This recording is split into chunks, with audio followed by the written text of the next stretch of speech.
Guys welcome है आपका हमारे यूट्यूब चैनल ए ज्ञान सेंटर में। और आज की वीडियो में बात करने वाले हैं क्लास 7th के ज्योग्राफी के चैप्टर नंबर 8 की। और दोस्तों, इससे पहले अगर आपने बाकी चैप्टर नहीं पढ़े हैं तो आप हमारे चैनल पर विजिट करके बाकी चैप्टर भी पढ़ सकते हैं। तो चलिए दोस्तों, बिना देरी करते हुए करते हैं चैप्टर को स्टार्ट। उससे पहले एक छोटी सी रिक्वेस्ट है, अगर आप हमारे चैनल पर नए हैं, पहली बार आए हैं, तो चैनल को सब्सक्राइब कर दीजिए ताकि इस तरह के वीडियो आप तक पहुँचते रहे। तो चलिए दोस्तों, स्टार्ट करते हैं। आप पार्ट का नाम देख सकते हैं। हमारे पार्ट का नाम है चैप्टर नंबर 8, मानव पर्यावरण, अन्योन्य क्रिया, उष्णकटिबंधीय एवं उपोष्ण प्रदेश। दोस्तों, पहले चैप्टर के नाम को समझते हैं, आखिर है क्या। मानव पर्यावरण, यह मैंने आपको कई बार पढ़ा दिया। अन्योन्य क्रिया मतलब इंटरेक्शन होता है इसका मतलब। और उसके बाद उष्णकटिबंधीय क्या होता है। उष्णकटिबंधीय भूमध्य रेखा से अगर आप जाएंगे ऊपर तो कर्क और मकर रेखा, इनके जो बीच का जो क्षेत्र होता है उसको हम उष्णकटिबंधीय प्रदेश कहते हैं। और उपोष्ण प्रदेश क्या होता है कि ये मान लीजिए कर्क रेखा, ये मकर रेखा, तो इनके ऊपर जब आप जाएंगे तो 35 से 40 डिग्री अक्षांश तक, दोनों तरफ, दक्षिण में भी और उत्तर में भी, तो वहाँ तक का जो प्रदेश होता है, यानी कि 23.5 डिग्री उत्तर से लेकर 35 डिग्री या 40 डिग्री तक, और 23.5 डिग्री 35 से साउथ से लेकर और 35 डिग्री या 40 डिग्री साउथ तक का जो प्रदेश होता है उसको हम उपोष्ण प्रदेश कहते हैं। चलिए, पार्ट का नाम क्लियर हो चुका है। अब बात करते हैं, आगे चलते हैं। तो यहाँ पे दोस्तों, आप यहाँ चित्र में देख सकते हैं कि इसके अंदर कई तरह के लोग दिखाए गए हैं। अलग अलग तरह के उनके रहन सहन है, अलग अलग तरह के उनके कपड़े हैं, अलग अलग तरह के उनका त्वचा का रंग है, यानी कि लोग अलग अलग तरह के हैं। तो ये कैसे हुआ, ये तस्वीरें आपको बहुत कुछ बयां करती है। तो आखिर ऐसा क्यों होता है, सभी लोग इंसान हैं और ऐसा क्यों होता है कि लोग अलग अलग तरह से होते हैं। तो देखते हैं आगे क्या है इसका रीज़न। तो यहाँ पे देखिए दोस्तों, अगर आप बात करें अमेजोन बेसिन में जीवन की, सबसे पहला पॉइंट ये आप इसमें दे रखा है। तो अमेजन बेसिन के विषय में जानने से पहले हम मानचित्र को देखते हैं 8.2 में। ये देखिए दोस्तों, मानचित्र आ गया 8.2। ये दक्षिण अमेरिका में अमेजन बेसिन का मानचित्र है। ये जहाँ जहाँ अमेजन नदी बहती है, देखिए पूरा दिखा रखा है। ठीक है, अब चलते हैं वापस। तो ध्यान दें कि उष्णकटिबंधीय प्रदेश कर्क रेखा और मकर रेखा के बीच स्थित है, ये हमने आपको पहले ही बता दिया। और भूमध्य रेखा के 10 डिग्री उत्तर और 10 डिग्री दक्षिण के मध्य के भाग को क्या कहते हैं, भूमध्य रेखीय प्रदेश कहते हैं। ये देखिए, ये इसमें दोस्तों दिया नहीं है कार्य, इसमें सिर्फ मकर रेखा है। कोई नहीं, बाद में आपको बताते हैं। उसके बाद तो अमेजोन नदी इसी प्रदेश से होकर बहती है। ठीक है, और ध्यान दें कि यह पश्चिम में पर्वतों से निकलकर पूर्व में अंध महासागर में कैसे पहुंचती है, ये चीज़ आपको देखनी है मैप के अंदर। तो अंध महासागर क्या है दोस्तों, अंध महासागर कौन सा महासागर है, आई होप आपको पता होगा। नहीं पता तो हम बता देते हैं। अंध महासागर होता है जिसको आप अटलांटिक महासागर भी कहते हैं। ठीक है, जिस स्थान पर कोई नदी किसी अन्य जल राशि में मिलती है, ठीक है, मान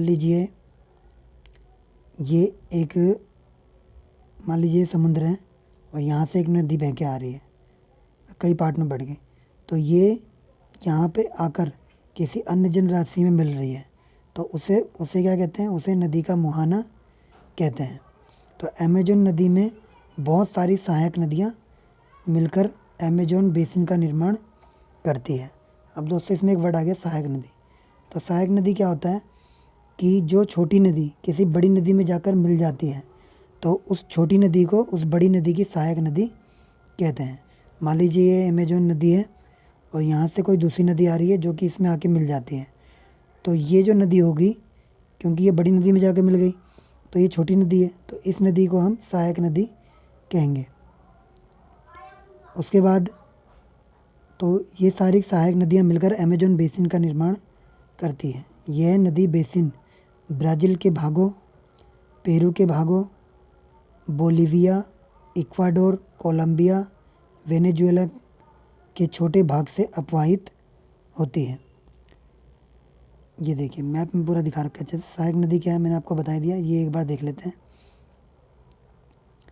क्या आप जानते हैं मैं क्या दिया हुआ है कि जब स्पेन के एक अन्वेषक ने इस नदी की खोज की, तब सिर पर सुरक्षा कवच, हेड गियर यानी कि एवं घास के स्कर्ट पहने कुछ स्थानीय आदिवासियों ने उन पर आक्रमण भी किया। इन आक्रमणकारियों ने उन्हें प्राचीन रोमन साम्राज्य के अमेजोन्स नामक महिला योद्धाओं के आक्रामक समूह की याद दिला दी। इस प्रकार यहाँ का नाम अमेजोन पड़ा। तो यहाँ पे अमेजोन नाम क्यों पड़ा, उसका रीज़न यहाँ दिया हुआ है कि रोमन साम्राज्य के अमेजोन्स जो महिलाएं थी उस समय की योद्धा, उनकी याद दिला दी, इसलिए यहाँ का नाम अमेजोन पड़ गया। अमेजोन बेसिन और अमेजोन नदी। उसके बाद आगे चलते हैं। अब देखते हैं यहाँ की जलवायु के बारे में।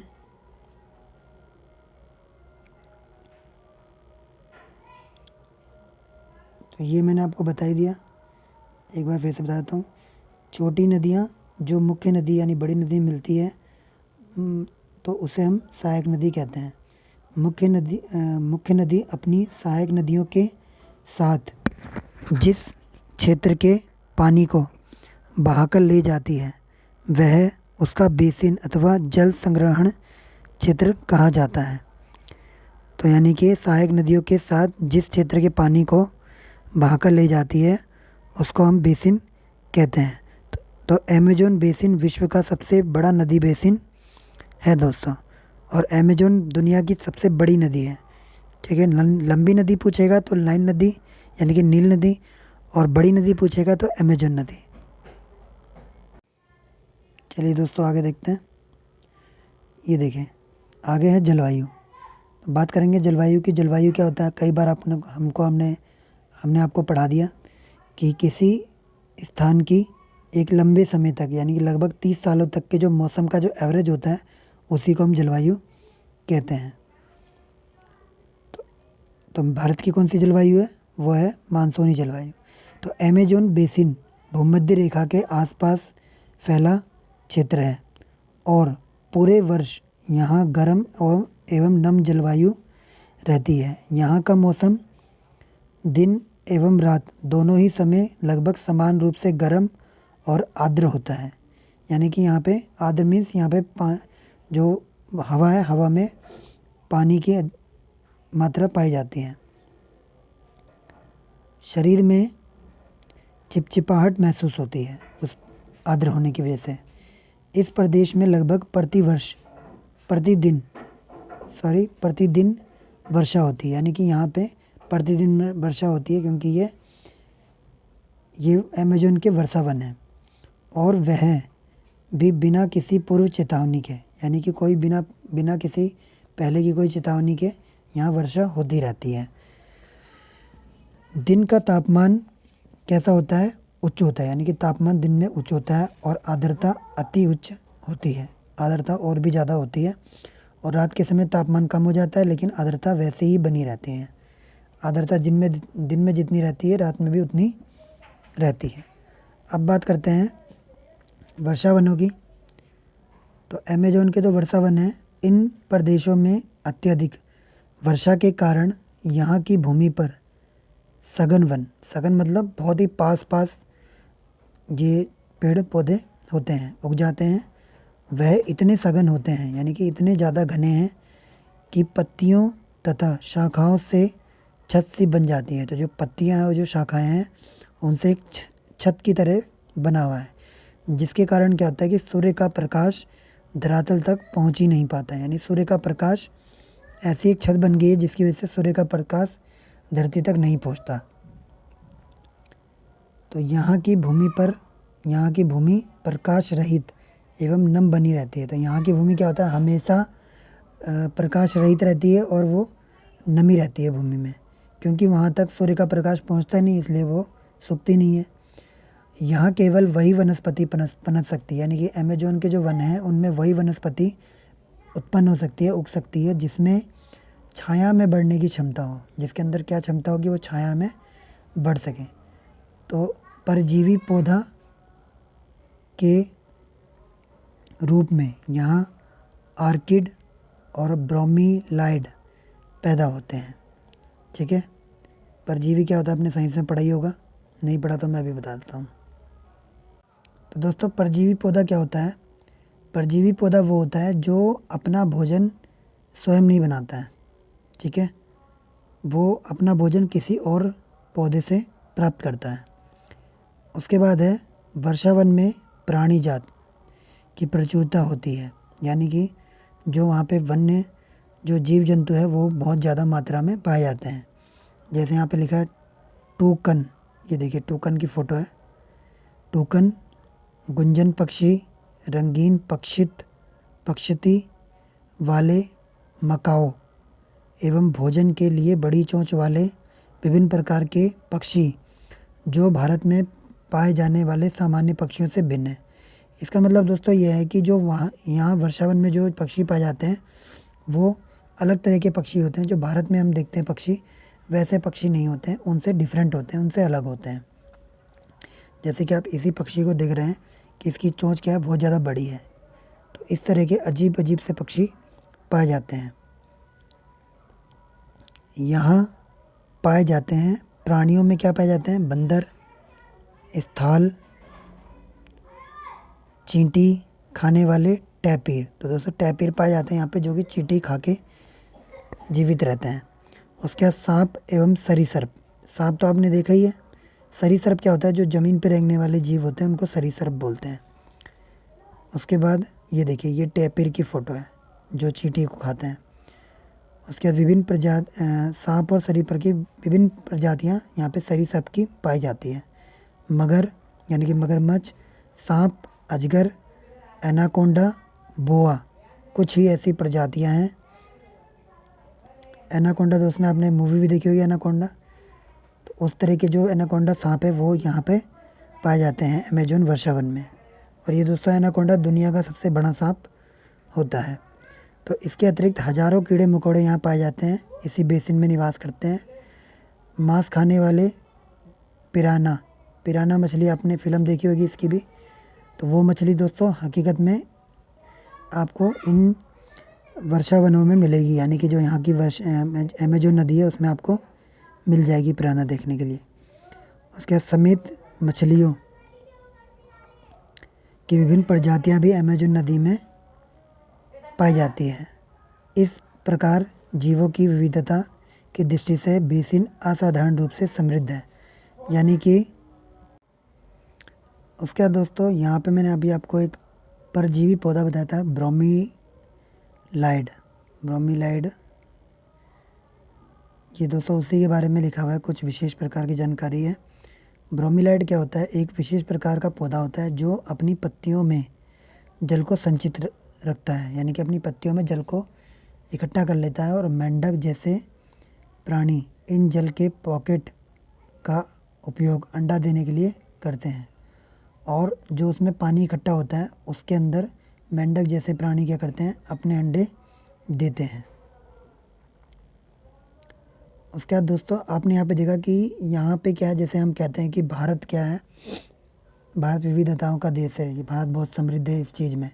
वैसे ही वर्षावन जो अमेजोन का वर्षावन है वो बहुत ही ज़्यादा समृद्ध है जीवों के मामले में, जीवों की विविधता के मामले में।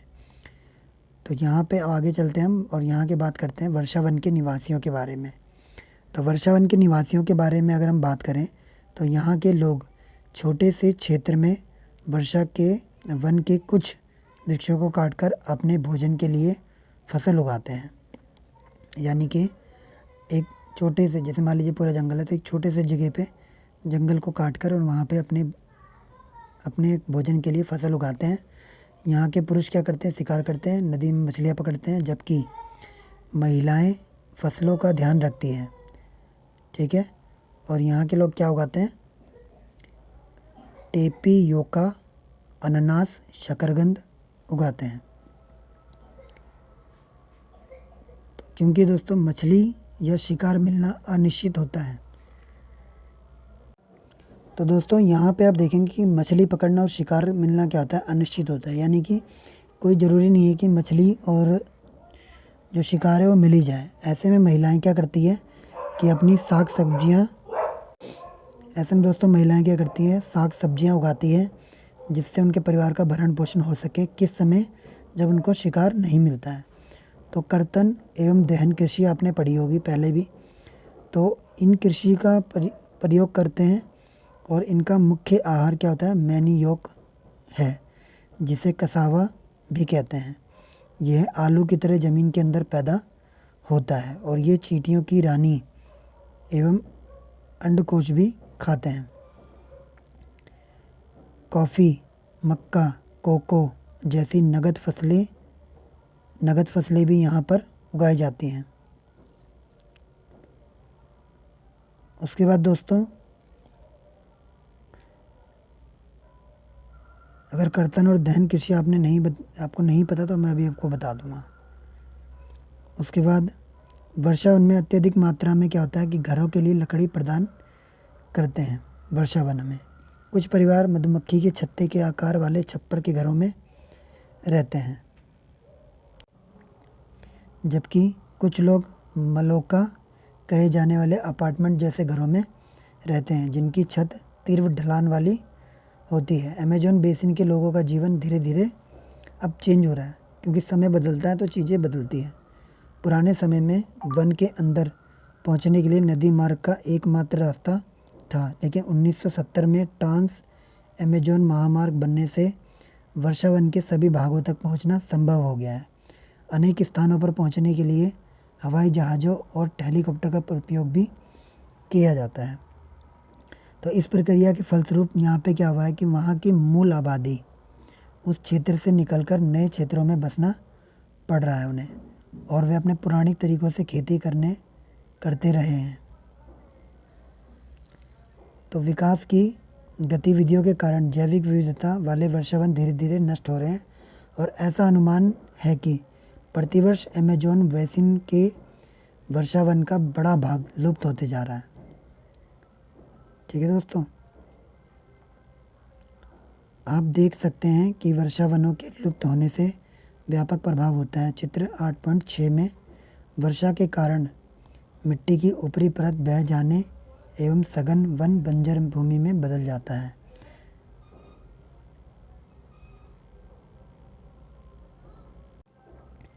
ये देखिए दोस्तों, पहले ऐसा था जंगल हमारा, उसके बाद ऐसा हो गया, उसके बाद ऐसा हो गया। तो किस तरह से ये चेंज होते जा रहा है इसमें आपको दिखाया गया है। तो दोस्तों ये बहुत ही बड़ी चिंता का विषय है, ये इम्पॉर्टेंट पॉइंट भी है। और कर्तन और दहन कृषि में आपको बताता हूँ अब क्या होता है। कर्तन और दहन कृषि की पद्धति में किसान पहले वृक्षों एवं झाड़ियों को काटकर भूमि को साफ करते हैं, फिर उनको जलाया जाता है, जिससे पोषक तत्व क्या होता है मिट्टी में मिल जाते हैं। इस साफ भूमि पर कुछ वर्षों तक फसल पैदा की जाती है, और जब उसकी उर्वरता कम हो जाती है, उसके ज़मीन के इस टुकड़े को बार बार प्रयोग से मिट्टी के पोषक तत्वों का अभाव हो जाता है। यानी कि उसकी पोषक जो तत्व हैं उसके अंदर कम हो जाते हैं, और इसके बाद फसल उगाने के लिए किसी दूसरे स्थान को साफ़ किया जाता है, और इस बीच पुराने खेतों में छोटे छोटे वृक्ष उगाते हैं। इस प्रकार मिट्टी पुनः उपजाऊ बन जाती है। तब लोग इस भूमि के टुकड़े को जोत सकते हैं। तो इससे दोस्तों इस तरह से झूम की खेती भी की जाती है, आप पढ़ेंगे आगे अगली क्लास में। तो यहाँ तक आपने पढ़ लिया है, अब चलते हैं आगे। अब दोस्तों हम भारत में आ चुके हैं। भारत के बारे में पढ़ेंगे कि गंगा ब्रह्मपुत्र बेसिन में जीवन। तो गंगा नदी आप सभी जानते हैं, और ब्रह्मपुत्र नदी, तो इन दोनों का जो बेसिन बनता है उसके अंदर किस तरह का जीवन है इसके बारे में अब जानेंगे। तो गंगा भारत की सबसे पवित्र नदी है गंगा, और गंगा तथा ब्रह्मपुत्र की सहायक नदियाँ मिलकर क्या बनाती है, भारतीय उपमहाद्वीप में गंगा ब्रह्मपुत्र बेसिन का निर्माण करती है। तो ये दोस्तों कहाँ से उपोषण में 10 डिग्री उत्तर से 30 डिग्री अक्षांश के मध्य दोस्तों स्थित है हमारा गंगा ब्रह्मपुत्र बेसिन।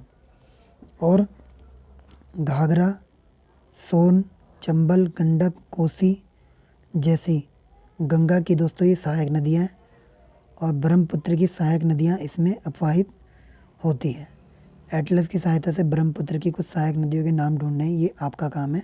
आप में कमेंट बॉक्स में इन नामों को कमेंट करिएगा, ठीक है। अगर कुछ गलत होगा तो मैं आपको बताऊंगा फिर कमेंट बॉक्स में ही, जो आप देखें। उसके बाद गंगा एवं ब्रह्मपुत्र के मैदान, पर्वत एवं हिमालय के गिरिपाद तथा सुंदरवन डेल्टा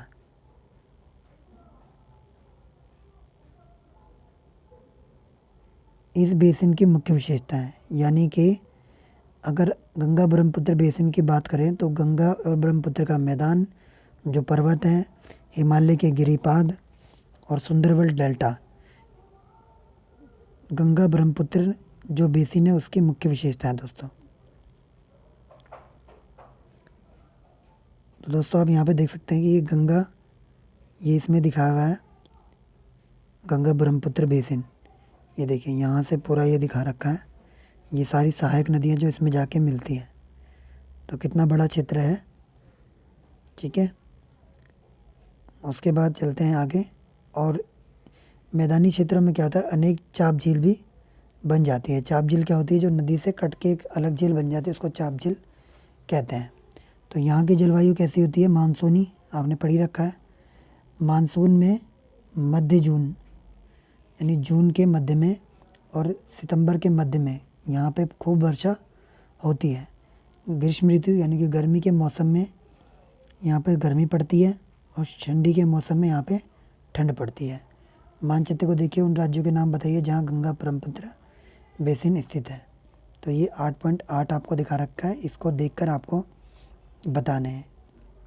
जैसे एग्जांपल के लिए मैं बता दूँ, जैसे उत्तर प्रदेश, ठीक है। एक एग्जांपल मैंने दे दिया, अब बाकी आपको फाइंड आउट करके कमेंट करना है कमेंट बॉक्स में। दोस्तों वीडियो अच्छी लगे तो वीडियो को लाइक ज़रूर करते रहिएगा और शेयर भी करिएगा अपने दोस्तों को, रिलेटिव्स को, ताकि वो भी पढ़कर अपनी नॉलेज को अपडेट कर सकें और अच्छे एग्ज़ाम में अच्छे नंबर ला सकें। तो बेसिन क्षेत्र में विभिन्न प्रकार की स्थलाकृतियाँ होती है, यानी अलग अलग प्रकार की जो भूमि होती है वो होती है। जैसे पर्वत है, पठार है, मैदान है।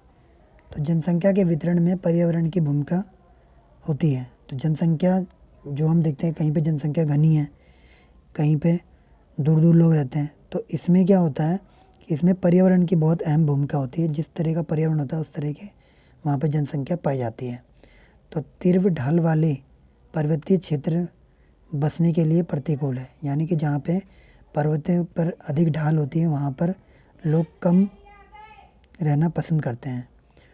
और गंगा ब्रह्मपुत्र बेसिन के पर्वतीय क्षेत्र में कम लोग रहते हैं।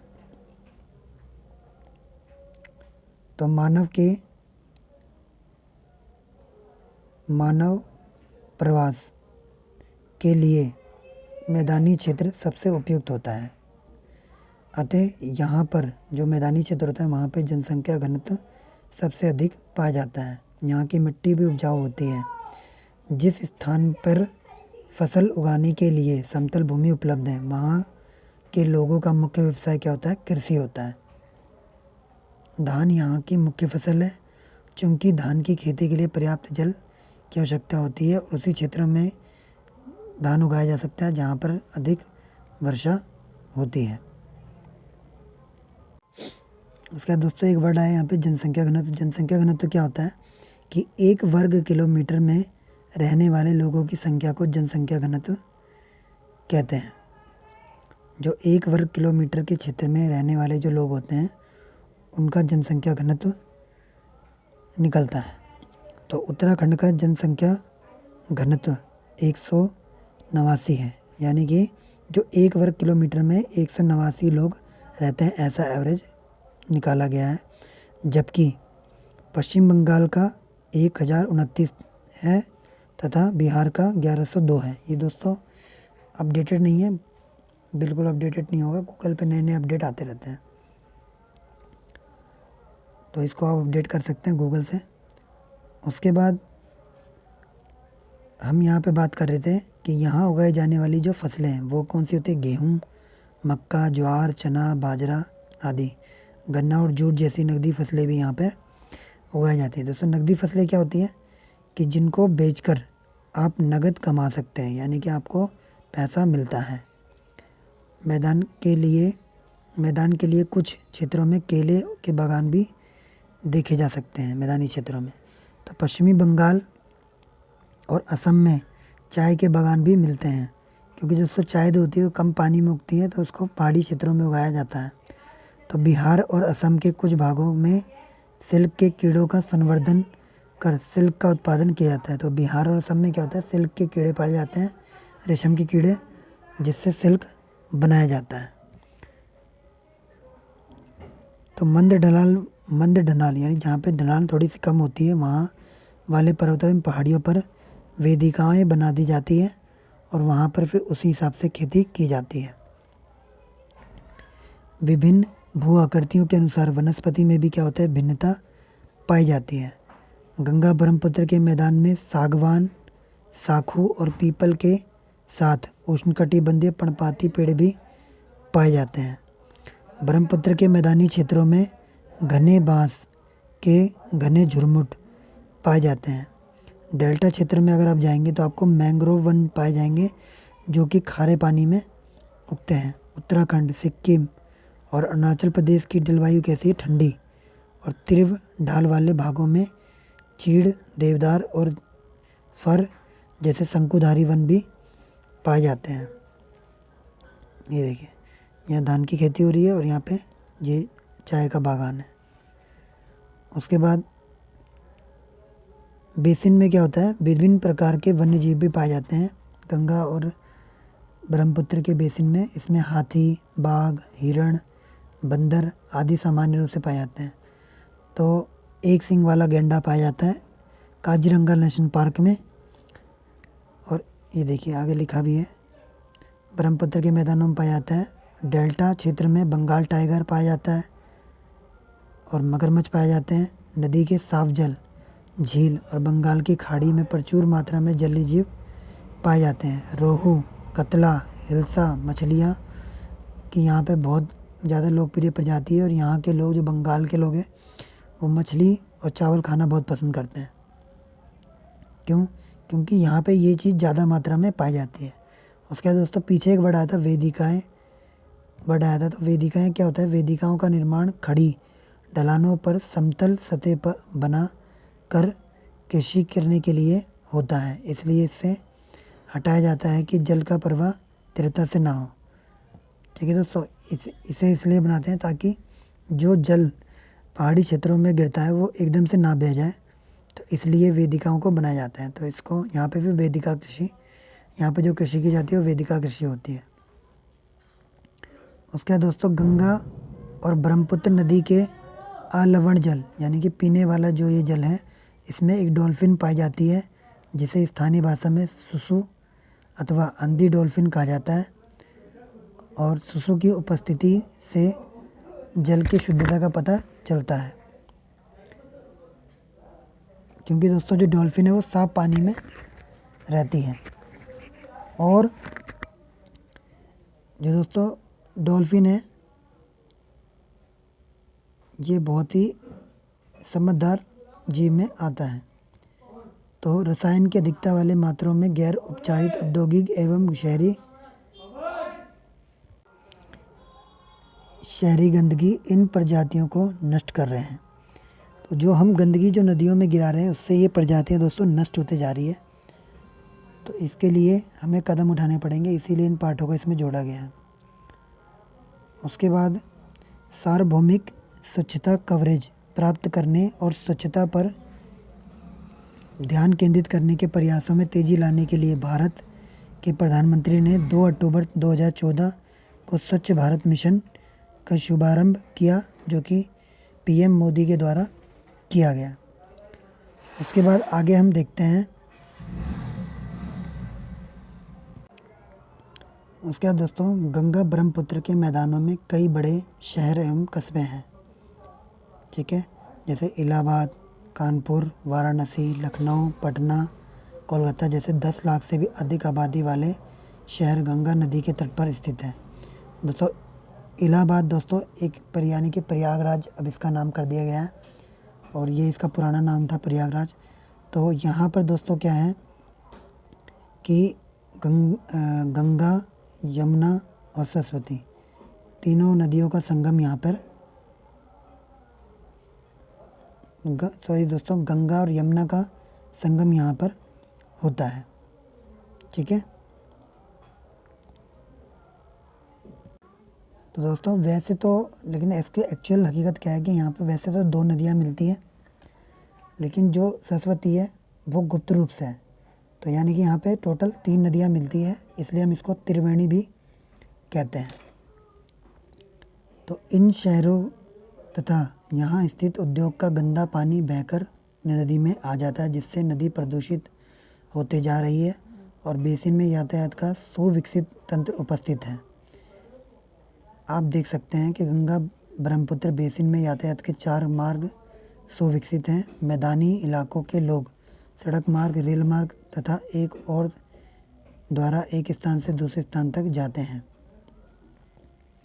नदी के तटीय क्षेत्रों में जलमार्ग यातायात का प्रभावशाली माध्यम है। कोलकाता की हुगली नदी पर स्थित एक महत्वपूर्ण पतन है। मैदानी क्षेत्र में कई बड़े बड़े हवाई पतन हैं। तो पर्यटन इस बेसिन की एक महत्वपूर्ण क्रिया है। आगरा में यमुना के किनारे ताजमहल स्थित है। इलाहाबाद में गंगा एवं यमुना का संगम है, और उत्तर प्रदेश एवं बिहार में बौद्ध स्तूप है। लखनऊ का इमामबाड़ा है। असम का काजीरंगा नेशनल पार्क है। मानव वन्य प्राणी अभयारण्य है, तथा अरुणाचल प्रदेश की विशिष्ट जनजातियां संस्कृति जैसे कई दर्शनीय स्थल भी दोस्तों यहाँ पे मौजूद हैं। ये देखिए दोस्तों, मानव वन्य प्राणी अभयारण्य में बाघ ये पाए जाते हैं। और क्या आप जानते हैं में देखिए कि गंगा नदी के संरक्षण के लिए नमामि गंगे परियोजना शुरू की गई है कार्यक्रम। उसके बाद ये एक छोटी सी यहाँ पे कहानी दे रखी है, ये आपको स्वयं पढ़नी है, आप इसको रीड कर लीजिएगा। कोई भी दिक्कत हो तो आप कमेंट बॉक्स में कमेंट करिए, हम आपको तुरंत रिप्लाई करेंगे। एक बार दोस्तों चलते हैं एमसीक्यू पर। तो एमसीक्यू एक बार देख लेते हैं। तो अगर एमसीक्यू आपने सही कर लिया तो समझ लीजिए आपने पार्ट को अच्छे से पढ़ लिया है।